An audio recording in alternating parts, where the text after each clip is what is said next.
जय श्री हरि, जय श्री लक्ष्मी नारायण। भक्तों, शीत ऋतु की शांत दिव्य और चंद्रमय रातों के बीच जब मार्गशीर्ष मास अपना पूर्ण तत्व प्राप्त करता है, तब आती है वह पावन तिथि जिसे देवता भी शुभ मानकर धरा पर उतर आते हैं। यह तिथि है मार्गशीर्ष पूर्णिमा और इस वर्ष 4 दिसंबर 2025 को यह अवैधुत अलौकिक और कल्याणकारी पूर्णिमा मनाई जाएगी।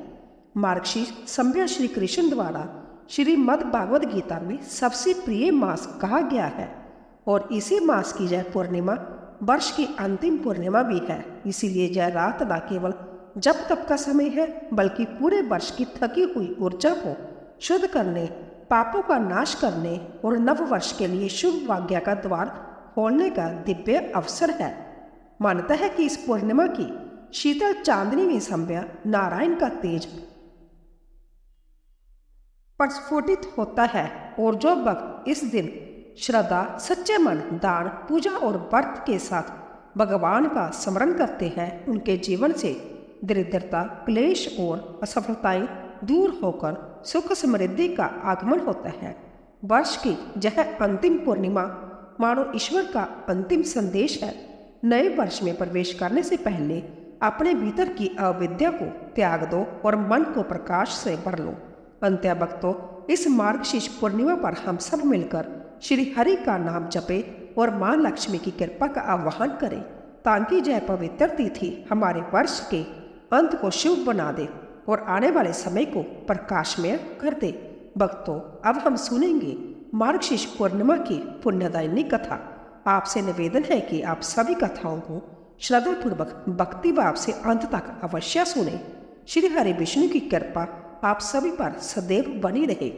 मार्गशीर्ष मास का पावन समय आया था और संपूर्ण ब्रह्मांड में शांत, सौम्य और शीतल हवाएं बह रही थी।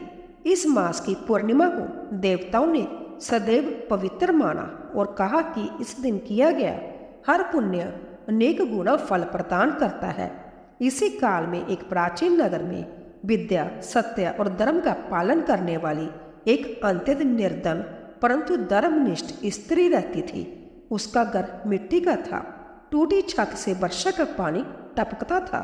चूल्हा कई दिन ठंडा रहता था, परंतु उसके मन में ईश्वर के लिए अपार भक्ति का दीप प्रज्वलित रहता था।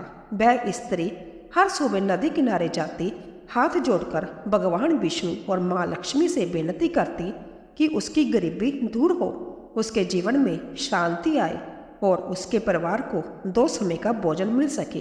एक दिन उसी पवित्र मार्गशीर्ष पूर्णिमा के पूर्व संध्या पर उसने नदी के पास एक वृद्ध साधु को बैठे देखा। साधु तेजस्वी थे, मुख शांत था और उनकी आंखों में करुणा का सागर था। वृद्ध साधु ने उस स्त्री को दुखी देखकर पूछा, बेटे, तुम जिस कष्ट से गुजर रही हो उसका कारण केवल भाग्य नहीं बल्कि समय है, परंतु समय बदलने के लिए श्रद्धा और व्रत की आवश्यकता है। स्त्री ने नम्रता से कहा कि वह ईश्वर में विश्वास रखती है, परंतु उसका जीवन दुखों से घिरा हुआ है। तब साधु मुस्कुराए और बोले, कल मार्गशीर्ष पूर्णिमा है। इस दिन यदि तुम विधि विधान, भक्ति और शुद्ध हृदय से व्रत रखो, कथा सुनो और दान करो, तो तुम्हारे जीवन की समस्त दरिद्रता दूर हो जाएगी। साधु ने उसे व्रत की पूरी विधि समझाई और फिर आशीर्वाद देकर अदृश्य हो गई, जैसे वह संभव देवदूत हो। अगली सुबह वह स्त्री सूर्य उदय से पहले उठ गई, स्नान करके श्वेत वस्त्र पहनने और घर को अच्छी तरह से साफ किया। उसने अपने छोटे से घर के कोने में भगवान विष्णु, मां लक्ष्मी और सत्यनारायण का स्थान बनाया, दीपक जलाया और गंध पुष्प से पूजन प्रारंभ किया। वह संपूर्ण दिन व्रत के नियमों का पालन करती रही और मन ही मन लगातार भगवान का नाम लेती रही। जब दोपहर का समय आया, उसने कथा का पाठ आरंभ किया और अपनी भक्ति से वातावरण को पावन बना दिया। कथा का प्रभाव ऐसा था कि उसके हृदय में नई ऊर्जा, नई आशा और नई शक्ति का संचार होने लगा। उसने श्रद्धा से सुना कि मार्गशीर्ष पूर्णिमा के दिन किया गया स्नान, दान, व्रत और कथा श्रवण मनुष्य के जीवन में धन, सौभाग्य और सुख समृद्धि का विस्तार करता है। कथा पूरी होने के बाद उसने संकल्प किया कि वह अपनी सामर्थ्य के अनुसार दान अवश्य करेगी, क्योंकि दान के बिना व्रत अधूरा माना जाता है। वह बाहर निकली और मार्ग में उसे एक भूखा वृद्ध मिला जिसके पास खाने को कुछ नहीं था। उस स्त्री ने बिना किसी झिझक के अपना अन्न, अपना फल और अपने हिस्से का प्रसाद सब उसे अर्पित कर दिया। वृद्ध ने उसे आशीर्वाद देते हुए कहा, बेटी, भगवान तुम्हारी झोली भर देंगे, क्योंकि तुमने सच्ची भावना से दान किया है। शाम होते होते वह स्त्री थक चुकी थी, परंतु उसके चेहरे पर दिव्य शांति थी, मानो उसके मन के भीतर कोई प्रकाश जगमगा रहा हो। रात को पूजा समाप्त कर उसने व्रत का पारण किया और उस रात वह गहरी नींद सो गई। नींद में उसे एक अवैधुत स्वप्न दिखाई दिया, जिसमें भगवान विष्णु शेष नाग पर विराजमान थे और उनके समीप माँ लक्ष्मी कमल पर बैठी थी। माँ लक्ष्मी ने उस स्त्री से कहा, तुमने जिस श्रद्धा से व्रत किया उससे मैं अत्यंत प्रसन्न हूँ। अब तुम्हारे घर में कभी भोजन की कमी नहीं होगी, कभी दुख नहीं आएगा और तुम्हारे जीवन में समृद्धि का प्रवाह निरंतर बना रहेगा। स्वप्न के अंत में माँ लक्ष्मी ने अपने हाथ से स्वर्ण कलश का आशीर्वाद दिया, जो प्रकाश से भरा था। अगली सुबह जब वह जागी, उसका घर बदला हुआ प्रतीत हुआ। कई वर्षों से बंद पड़ी उसकी किस्मत मानो अचानक खुल गई थी। लोग उसके घर पर काम देने लगे, नए अवसर मिलने लगे और उसके परिवार में भोजन, धन, शांति और सुख बढ़ने लगा। कुछ ही महीनों में वह जो पूर्णतया निर्धन थी, अब सम्मानित और सुखी जीवन जीने लगी। उसका घर खुशियों से भर गया। उसके बच्चों ने शिक्षा पाई और उसकी आंखों में अब गरीबी का दुख नहीं, बल्कि भक्ति और संतोष की चमक थी। उसने अपने जीवन में मार्गशीर्ष पूर्णिमा व्रत को अपना सबसे पवित्र आशीर्वाद माना और हर वर्ष इस व्रत को करती रही। इस प्रकार यह दिव्या व्रत केवल एक दिन का नहीं, बल्कि जीवन बदलने वाला पर्व बन गया। इस कथा का संदेश यही है कि सच्चा व्रत वही है जिसमें मन की शुद्धि, हृदय की श्रद्धा और सेवा की भावना हो। जब मनुष्य श्रद्धा, दान और भक्ति के साथ मार्गशीर्ष पूर्णिमा का व्रत करता है, तब माँ लक्ष्मी स्वयं उसकी झोली भर देती है और जीवन में सौभाग्य, समृद्धि और स्थायी सुख प्रदान करती है। मार्गशीर्ष मास का पवित्र समय जब आता है, तब धरती पर एक दिव्य शांति फैलने लगती है और ऐसा प्रतीत होता है कि संभ्या देवता आसमान से उतरकर मानव हृदय में प्रकाश का संचार कर रहे हो। इस मास की पूर्णिमा अत्यंत शुभ, अवैधुत और वर्ष की अंतिम पूर्णिमा होने के कारण अत्यधिक पुण्यदायिनी मानी जाती है। इसी दिन किए गए स्नान, दान, व्रत, भगवान विष्णु के पूजन और सत्यनारायण कथा के श्रवण से मनुष्य के जीवन में वह शुभ तत्व उतरता है जो जन्मों जन्मों के पापों को मिटा देता है।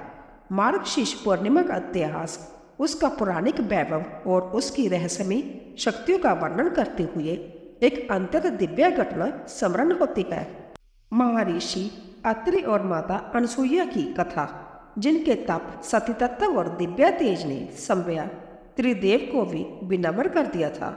महर्षि अत्रि तीनों लोकों में तप के लिए प्रसिद्ध थे और माता अनसुईया सती तत्व में अद्वितीय थी, जिनके नाम का उच्चारण करते ही समस्त बुराइयां दूर हो जाती थी।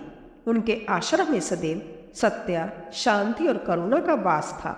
एक समय देवताओं में यह चर्चा हुई कि माता अनसुईया का सती तत्व इतना प्रबल है कि कोई भी तपस्वी उनके बराबर नहीं है। जय सुनकर त्रिदेव ब्रह्मा, विष्णु और महेश ने उनके सती तत्व की परीक्षा लेने का निश्चय किया। तीनों भिक्षुकों के रूप में अत्रि आश्रम पहुंचे। माता अनसुईया ने उनका सत्कार किया। त्रिदेव ने परीक्षा के रूप में कहा कि वह तभी भोजन स्वीकार करेंगे जब माता अनसुईया उन्हें निवस्त्र होकर भोजन कराएगी। जय शर्त सुनकर संसार की कोई भी स्त्री विचलित हो सकती थी, परंतु माता अनसुईया का मन तप के तेज से इतना निर्मल था कि उनके हृदय में किसी प्रकार की विकृति का प्रवेश होना असंभव था। उन्होंने अपनी पवित्रता, सती तत्व और आध्यात्मिक शक्ति के बल पर त्रिदेव को छोटे छोटे शीशों में बदल दिया। फिर मातृभाव से उन्हें गोद में लेकर स्नान कराया, वस्त्र पहनाए और उन्हें भोजन कराया। माता की इस दिव्य तेज से तीनों देव पूर्णतया नतमस्तक हो गई। उसी समय महर्षि अत्रि आश्रम लौटे। जोगवाल से उन्होंने पहचान लिया कि यह बच्चे कोई सामान्य शिशु नहीं बल्कि ब्रह्मा, विष्णु और महेश संभव है। महर्षि और माता की भक्ति, तप और सत्य के आगे त्रिदेव समान प्रकट हुए और बोले कि हे अनसुईया, तुम्हारे तप और सती तत्व की विजय आज संपूर्ण सृष्टि को ज्ञात हो गई है। तीनों देव इतने प्रसन्न हुए कि उन्होंने माता अत्रि को वरदान दिया कि वह समय उनके पुत्र रूप में जन्म लेंगे। इस प्रकार दत्तात्रेय का दिव्य अवतार हुआ। मार्गशीर्ष पूर्णिमा विशेषतया इसी दिव्यता का स्मरण कराती है कि सच्ची निष्ठा, पवित्रता और तप वह शक्ति है जिसके आगे सभ्य देवता झुक जाते हैं। इसी पूर्णिमा पर एक और कथा बड़े प्रेम से सुनाई जाती है, श्री सत्यनारायण व्रत की, जो भगवान विष्णु के सबसे सरल और फलदायी व्रतों में से एक है। प्राचीन काल में एक निर्धन ब्राह्मण अंततः दुखी जीवन जी रहा था। एक दिन भगवान सभ्य ब्राह्मण रूप में उससे मिले और कहा कि यदि वह सत्यनारायण व्रत करेगा, कथा सुनेगा और प्रभु का नित्य स्मरण करेगा तो उसके जीवन से दरिद्रता और अशुभता का अंत हो जाएगा। ब्राह्मण ने व्रत किया, पूजा की और सचमुच कुछ ही समय में उसके जीवन में सुख, धन और समृद्धि का प्रवाह होने लगा। इसी प्रकार एक साधु वैश्य की कथा भी प्रसिद्ध है। वह व्यापार करता था परंतु जीवन में स्थिरता नहीं थी। जब उसे जब व्रत बताया गया, उसने भक्ति भाव से इसे अपनाया और उसके जीवन में ऐसा सौभाग्य आया कि वह धन, प्रतिष्ठा और परिवार के सुख से समृद्ध हो गया। सत्यनारायण व्रत का संदेश यही है कि जो भी मनुष्य सत्य, भक्ति और दान से प्रभु को स्मरण करता है, उसके जीवन में सारी बाधाएं दूर होती है। मार्गशीर्ष पूर्णिमा के दिन जब चंद्रमा पूर्ण रूप से खिलता है, तब विश्व का हर कण प्रकाश और शुद्धता से परिपूर्ण हो जाता है। इसी प्रकाश में अत्रि, अनसुईया का तप स्मरण किया जाता है। सत्यनारायण का संदेश घर घर में गूंजता है और भक्त पूरे समर्पण से विष्णु भगवान की पूजा करते हैं ताकि वर्ष की अंतिम पूर्णिमा उनका जीवन शुभ, प्रकाशमय और सौभाग्य से परिपूर्ण बना दे। इस रात की चांदनी मानो यही कहती है कि यदि हृदय शुद्ध हो, कर्म धर्ममय हो और भक्ति सच्ची हो तो ईश्वर दूर नहीं, वह तो उसी क्षण पास आकर जीवन को उजाला कर देते हैं। इसीलिए कहा गया है कि मार्गशीर्ष पूर्णिमा केवल एक तिथि नहीं बल्कि आत्मशुद्धि, भक्ति, तप, सती तत्व और दिव्य आशीर्वाद का महापर्व है। जय श्री कृष्ण भक्तों, पूर्णिमा तिथि अत्यंत पुण्यकारी मानी जाती है और इस दिन व्रत, पूजा, दान और कथा श्रवण से व्यक्ति को अक्षय पुण्य की प्राप्ति होती है। विशेष रूप से इस दिन साधु संतों, ब्राह्मणों और जरूरतमंदों की सेवा, उनके चरणों में अन्न, वस्त्र और दक्षिणा का दान करने से जन्म जन्मों के पाप कट जाते हैं। पूर्णिमा की रात को जब चंद्रमा पूर्ण होता है, तब मन के भक्ति का प्रभाव भी पूर्ण होता है। मान्यता है कि इस दिन किए गए दान, पुण्य और साधना का फल कई गुना मिलता है। यह दिन आत्मशुद्धि, मानसिक शांति और परिवार की सुख समृद्धि के लिए बेहद प्रभावशाली है। पूर्णिमा पर स्नान व दान करने से शुभ फलों की प्राप्ति होती है। इस दिन किसी पवित्र तीर्थ स्थान पर स्नान करने से मनुष्य पाप मुक्त होकर स्वर्ग लोक में जाते हैं। सनातन धर्म में कोई भी व्रत व उपवास बिना व्रत कथा के अधूरा माना जाता है।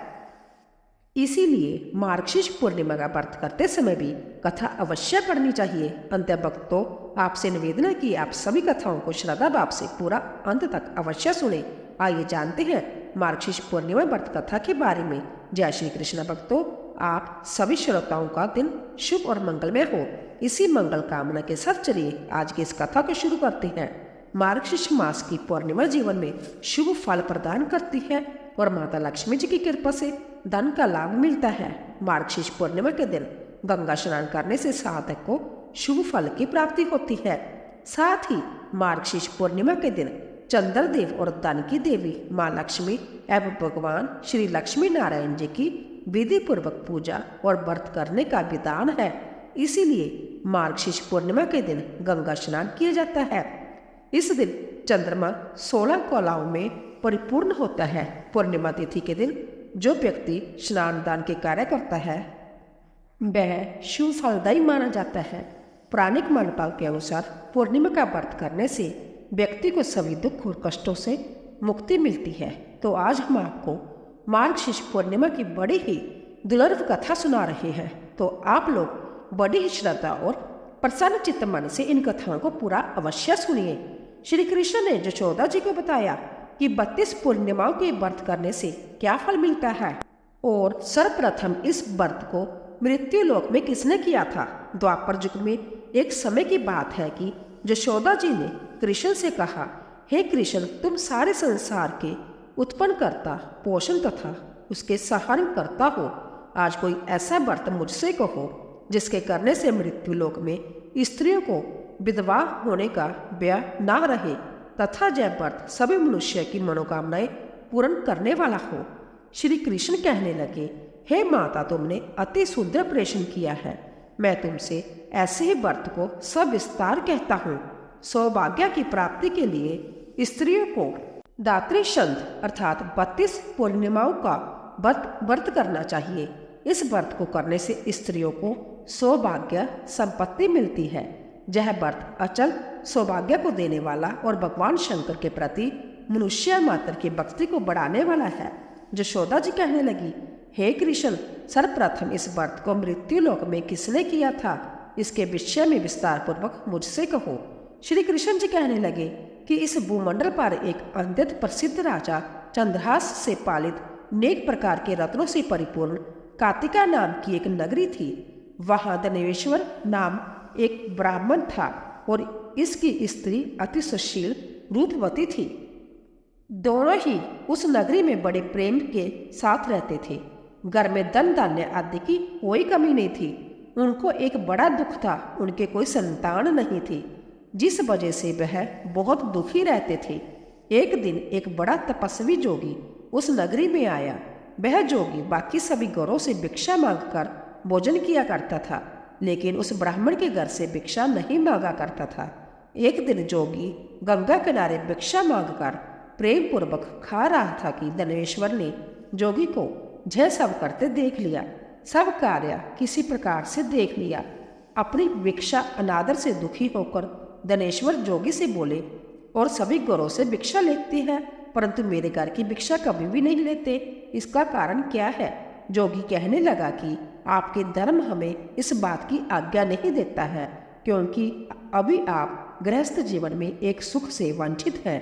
आपके घर संतान होने पर मैं आपके घर से भी भिक्षा स्वीकार कर लूंगा। उन्होंने कहा कि जिस संतान नहीं है उसके घर से भिक्षा लेने से मेरे विपतित हो जाने का वैर है। धनेश्वर यह सब बात सुनकर बहुत दुखी हुआ और हाथ जोड़कर जोगी के पैरों पर गिर पड़ा तथा दुखी मन से कहने लगा कि आप मुझे संतान प्राप्ति के उपाय बताइए। आप सर्वज्ञ हैं, मुझ पर अवश्य ही जय कृपा कीजिए। धन की मेरे घर में कोई कमी नहीं है, लेकिन मैं संतान ना होने के कारण अत्यंत दुखी हूँ। आप मेरे इस दुख का हरण कीजिए। जय सुनकर जोगी कहने लगे, तुम चंडी की आराधना करो। घर पहुंचकर उन्होंने यह सारी बात अपनी पत्नी को बताई और खुद वन में चला गया। वन में पहुंचकर उसने चंडी की आराधना की और उपवास किया। चंडी ने 16 दिन उसको सपने में दर्शन दिए और कहा कि हे धनेश्वर, जा तेरे पुत्र होगा, लेकिन उसकी आयु सिर्फ 16 वर्ष होगी। 16 वर्ष की आयु में ही उसकी मृत्यु हो जाएगी। अगर तुम दोनों स्त्री और पुरुष 32 पूर्णिमाओं को व्रत करोगे तो यह दीर्घ आयु हो जाएगा। जितनी तुम्हारा सामर्थ्य हो उतने दिए जलाकर शिव जी का पूजन करना, लेकिन पूर्णमासी 32 ही होनी चाहिए। सुबह होते ही तुम्हें इस स्थान के पास एक आम का पेड़ दिखाई देगा। उस पर चढ़कर एक फल तोड़कर अपने घर चले जाना। अपनी स्त्री को इस बारे में बताना। सुबह स्नान होने के बाद वह स्वच्छ होकर शंकर जी का ध्यान करके उस फल को खा ले। तब शंकर भगवान की कृपा से उसको गर्व हो जाएगा। जब ब्राह्मण सुबह उठा तो उसे उस स्थान पर आम का पेड़ दिखाई दिया और वह उससे फल तोड़ने के चढ़ा, लेकिन वह पेड़ पर चढ़ नहीं पा रहा था। जय देखकर उसे बड़ी चिंता हुई। उसने भगवान गणेश की उपासना की और कहा, हे दयानिधे, अपने भक्तों के विघ्नों का नाश करके उनके मंगल कार्य को करने वाले, दुष्ट का नाश करने वाले, रिद्धि सिद्धि देने वाले, आप मुझे इतना बल दें कि मैं अपनी मनोकामना पूरी कर सकूं। इसके बाद वह पेड़ से फल तोड़कर अपनी पत्नी के पास पहुंचा। उसकी पत्नी ने अपने पति के कहे अनुसार इस फल को खा लिया और वह गर्भवती हो गई। देवी की कृपा से उसे बहुत सुंदर पुत्र पैदा हुआ। उसका नाम उन्होंने देवीदास रखा। माता पिता के हर्ष और शोक के साथ वह बालक बढ़ने लगा। भगवान की कृपा से बालक बहुत ही सुंदर था, सुशील और पढ़ाई लिखाई में भी बहुत ही निपुण था। दुर्गा जी के कथा अनुसार उसकी माता ने 32 पूर्णमासी का व्रत रखा। जैसे ही 16वां वर्ष लगा, दोनों पति पत्नी बहुत दुखी हुए, कहीं उनके पुत्र की मृत्यु न हो जाए। उन्होंने सोचा कि अगर उनके सामने यह सब हुआ तो वह कैसे देख पाएंगे।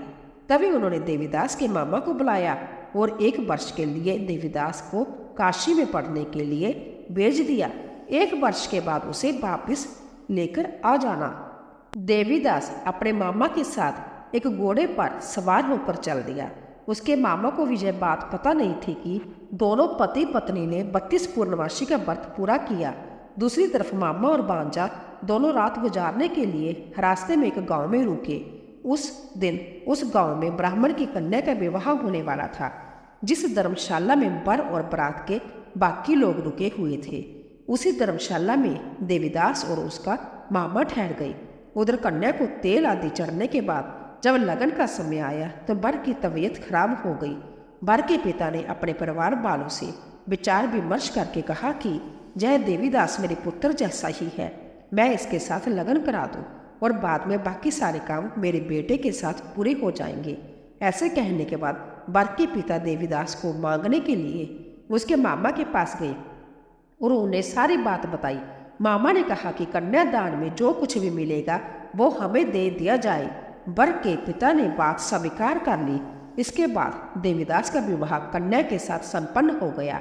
इसके बाद वह अपनी पत्नी के साथ भोजन न कर सका और मन में विचार करने लगा कि ना जाने जय किसकी पत्नी होगी। जय सोचकर उसकी आंखों में आंसू आ गए। तब वधू ने पूछा कि क्या बात है, आप उदास क्यों है। तब उसने सारी बातें पत्नी को बता दी। तब कन्या कहने लगी, जय ब्रह्मा विवाह के विपरीत है, आप ही मेरे पति हैं, मैं आपकी पत्नी रहूंगी, किसी अन्य की कभी नहीं। तब देवीदास ने कहा, ऐसा मत करिए क्योंकि मेरी आयु बहुत कम है, मेरे बाद आपका क्या होगा। लेकिन उसकी पत्नी नहीं मानी और बोली, स्वामी आप भोजन कीजिए। दोनों रात में सोने के लिए चले गए। सुबह देवीदास ने पत्नी को 4 नगों से जुड़ी एक अंगूठी दी और एक रुमाल दिया और बोला कि हे प्रिय, इसे लो और संकेत समझकर स्थिर चित्त हो जाओ। मेरे मरण और जीवन जानने के लिए एक पुष्प वाटिका बना लो, उसमें सुगंधि वाली एक नव मल्लिका लगा लो, उसको प्रतिदिन जल से सींचा करो और आनंद के साथ खेलो कूदो। जिस समय और जिस दिन मेरा प्राणत होगा उस दिन जय फूल सूख जाएंगे। जब जय फिर से हरे हो जाए तो जान लेना मैं जीवित हूँ। जय समझा कर वह वहां से चला गया। इसके बाद जब वर और बाकी बराती मंडप में आए तो कन्या ने उसे देखकर कहा कि ये मेरा पति नहीं है, मेरे पति वह है जिनके साथ रात में विवाह हुआ है, इसके साथ मेरा विवाह नहीं हुआ है। अगर यह वही है तो यह बताइए कि मैंने इसे क्या दिया था। साथ ही कन्यादान के समय के आभूषण मिले, उन्हें दिखाई। कन्या की यह सारी बातें सुनकर वह कहने लगा कि मैं यह सब नहीं जानता। इसके बाद सारी बारात भी अपमानित होकर लौट गई। भगवान कृष्ण बोले, हे माता, इस प्रकार देवीदास काशी चला गया। कुछ समय जब बीत गया तो एक सर्प उसको डसने के लिए वहां आया, लेकिन वह उसको काट नहीं पाया क्योंकि उसकी माता ने पहला ही 32 पूर्णिमा का व्रत कर लिया था। इसके बाद खुद काल वहां पहुंचा। भगवान की कृपा से तभी वहां माता पार्वती और भगवान गणेश आ गए। देवीदास को मूर्छित दशा में देखकर माता पार्वती ने भगवान शिव से प्रार्थना की कि महाराज, इस बालक की माता ने पहले ही 32 पूर्णिमा के व्रत कर लिए हैं, आप इसको प्राण दे।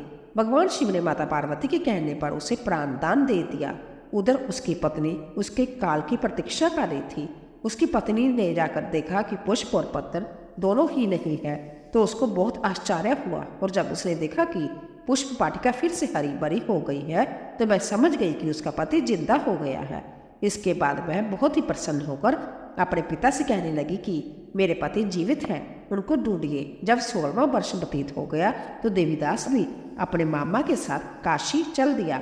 इधर उसकी पत्नी के परिवार वाले उन्हें ढूंढने के लिए जा ही रहे थे कि उन्होंने देखा कि देवीदास और उसका मामा उधर ही आ रहे थे। उसको देखकर उनके ससुर बहुत प्रसन्न हुए और उसे अपने घर ले आए। वहाँ सारा नगर इकट्ठा हो गया और कन्या ने भी उसे पहचान लिया। देवीदास इसके बाद अपनी पत्नी और मामा को लेकर वहाँ से चल दिया। उसके ससुर ने भी उसे बहुत धन दहेज दिया। जब वह अपने घर की तरफ चल रहा था तो उसके माता पिता को लोगों ने खबर कर दी, तुम्हारा पुत्र देवीदास अपनी पत्नी और मामा के साथ आ रहा है। ऐसा समाचार सुनकर पहले तो उन्हें विश्वास नहीं हुआ, लेकिन जब देवीदास आया और उसने अपने माता पिता के पैर छुए तो देवीदास के माता पिता ने उनका माथा चूमा और दोनों को अपने सीने से लगा लिया। दोनों के आने की खुशी में धनवेश्वर ने बहुत दान दक्षिणा ब्राह्मणों को दी। श्री कृष्ण जी कहने लगे कि इस तरह धनवेश्वर को 32 पूर्णिमों के व्रत के प्रभाव से संतान प्राप्त हुई। जो स्त्रियां इस व्रत को करती है वह जन्म जन्मांतरों तक वैधव्य का दुख नहीं भोगती है और सदैव सौभाग्यवती रहती है। ये मेरा वचन है। यह व्रत संतान देने वाला है और सभी मनोकामनाओं को पूरा करने वाला है। जय श्री कृष्ण। तो आइए इस मार्गशीर्ष पूर्णिमा हम सब मिलकर कहिए, जय बजरंगबली, जय श्री राम के दुलारे, संकट मोचन हनुमान की जय, सती अनसुईया की जय। मार्गशीर्ष पूर्णिमा केवल एक पर्व नहीं, आत्मा को शुद्ध करने का पर्व है। इस दिन किए गए पुण्य कार्य जीवन को दिशा देते हैं और मृत्यु के बाद भी आत्मा को ऊंचाई प्रदान करते हैं। हे प्रभु, हमें भी ऐसी ही भावना दो। हमारे हृदय में सेवा, दया और भक्ति का दीप जलता रहे। प्रेम से बोलिए, मार्गशीर्ष पूर्णिमा की जय, बजरंगबली की जय, जय श्री राम, हर हर महादेव, जय श्री कृष्ण। दोस्तों, आपको यह कथा कैसी लगी कृपया कमेंट करके जरूर बताइए और कमेंट बॉक्स में जय श्री कृष्ण लिखना ना भूलें। वीडियो पसंद आया हो तो लाइक करें और अपने दोस्तों के साथ शेयर करें और ऐसी ही और भी बहुत सारी कहानियों को सुनने के लिए चैनल को सब्सक्राइब जरूर करें। फिर मिलते हैं एक और दिलचस्प वीडियो के साथ। धन्यवाद। जय श्री कृष्ण।